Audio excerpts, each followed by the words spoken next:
It's a small brew-in-a-bag, 2.5 gallon all grain system. It's compact, it's efficient, it's quick and easy. It takes about 4 to 5 hours on a brew day, which is pretty quick. That's from startup to cleanup. Pretty simple. Got a 5 gallon stainless steel kettle, Amazon, 25 bucks, shipped. I got it wrapped in the aluminum insulation that you would use for your hot water tank. Got a Wort chiller. Water's pre-boiled using all reverse osmosis water. I always start out with 4 gallons of reverse osmosis water, then add calcium chloride and gypsum and lactic acid as needed. Got the immersion Wort chiller. That was probably 30 bucks. Got all the parts at Menards. Half-inch copper was maybe 20 bucks, 20 feet of it. Vinyl tube, hose clamps. That's the open end. And then the hose connector, which will go right onto the sink. Keep it all in the kitchen. I've got a pretty small kitchen, as you can see.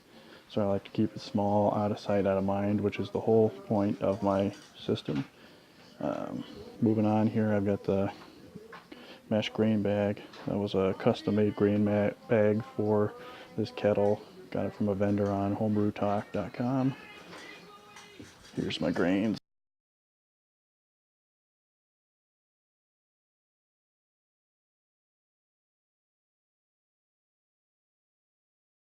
This is just a stock pot from Big Lots. I think it was like 10 bucks. I use it as a sparging, or not sparging, Vorlauf, and to hold some grains. This is my conical. It's upside down, drying off. Brew Demon, 40 bucks shipped on Amazon. Get the clear, because then you can see stuff. You're going to be putting it in a temperature controlled fridge anyway, so it doesn't matter if it's clear. It won't spoil the hops. I'm going to be doing a half a teaspoon of calcium chloride, half a teaspoon of gypsum. Trying to get a strike temp of 149. Yeah, look at that. Sweet. ThermoWorks thermometer was like 15 bucks, maybe even less than that. We're trying to hit a mash temp of 145, so this is going to be terrible doing it one-handed, so I'll just do a quick little bit and you can just pretend that I did it all. But we're just going to slowly pour these grains into the mash bag, stir it as we go. I got to put the camera down. 144.3, so that's pretty good. All right, cover this sucker up. 45 minutes. 45 minutes, that was fast. I've got my pot with the colander in it. I'm going to take the grain bag out slowly, set it in there until we rise the temperature up to our 162 degrees for the next step. Want to do it slowly to avoid splashing. Alright, I've got the bag transferred over here sitting on the colander. That allows it to drain a little bit more. Don't need to squeeze it at this step, because the reason I'm just taking it out is so the bag doesn't burn on the bottom of the pot while we're heating it up, because we're going to hit it on high heat again on my high-tech temperature controller, control panel there. You can see it's already black from that Carafa III, so that's sweet. So, put the cover on there. So we're going to put our grains back into the kettle here. Let it unwind and mix.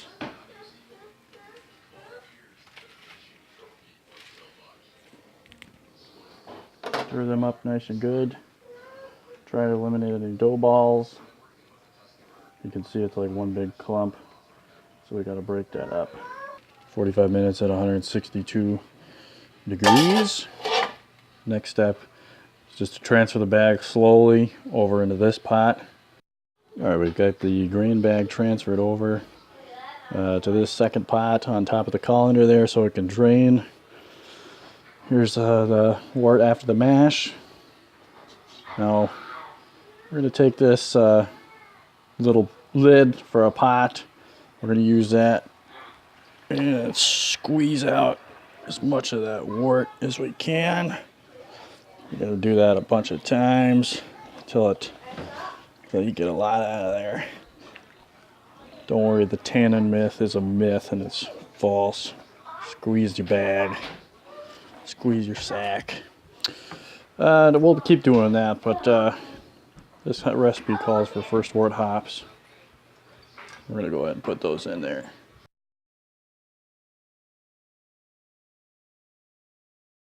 And this is what's left over after you squeeze that grain bag and take that grain out of there. Quite a bit. And then we're just going to put that right in with the first wort hoppage. Alright, we've got the boil started here. We're going to take this hot break down. Say that's so cool. Is that cool? Yeah. What's that brown stuff? That's wort. Alright, now my assistant is going to put the hops in. Dump them in, Sally. Alright.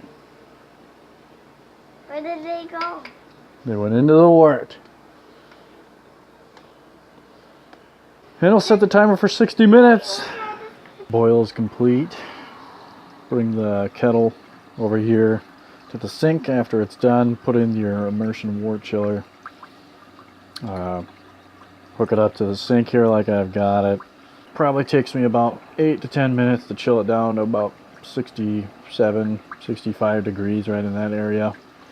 Now, after I've chilled it down to about 67 degrees, got it on my high-tech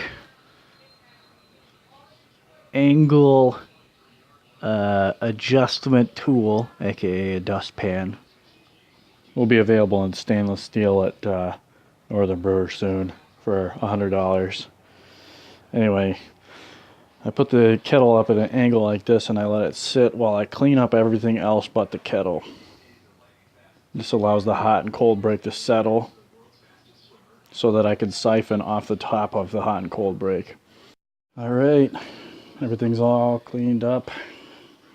Now we're transferring. It's not as dark as I wanted it, so we might have to tweak that. But it looks pretty good. Alright, we transferred it all over to the fermenter. Still got some trub in there, but avoided most of it. You can't really see, there's some marks right in there, but this Brew Demon has built-in marks. That's the 2.5 gallons, so we ended up with about 2.6 gallons. And yeah, focus, there we go. It's knocked up on the glass. There it goes, up about 1059, I'll say, for the starting gravity. So higher than our target, so we got really good efficiency on this one. I had it set for about 70, so we're probably maybe 80. So 80% efficiency for a brew-in-a-bag is pretty good. And that's pretty consistent with what I've been getting, especially with that two-step mash. So the system works really well. Got everything all cleaned up, and most of it's down there is one of my kegs, but keep it all in the cabinet so you wouldn't know that I brewed if I didn't tell you. And that's the best part of my system.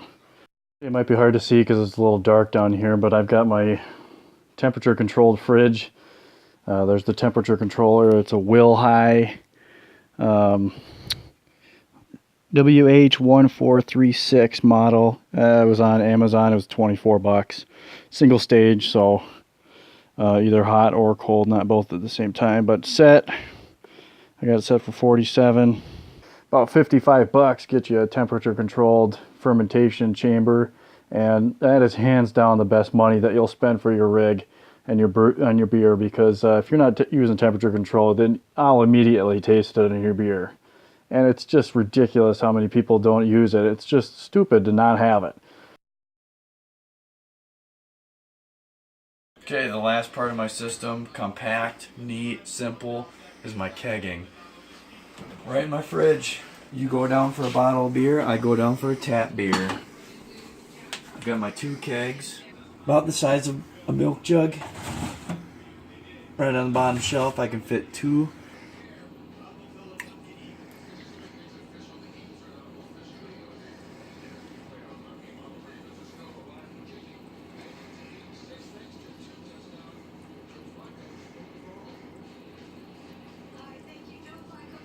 Cheers. Creamy Dark from Steel Horse.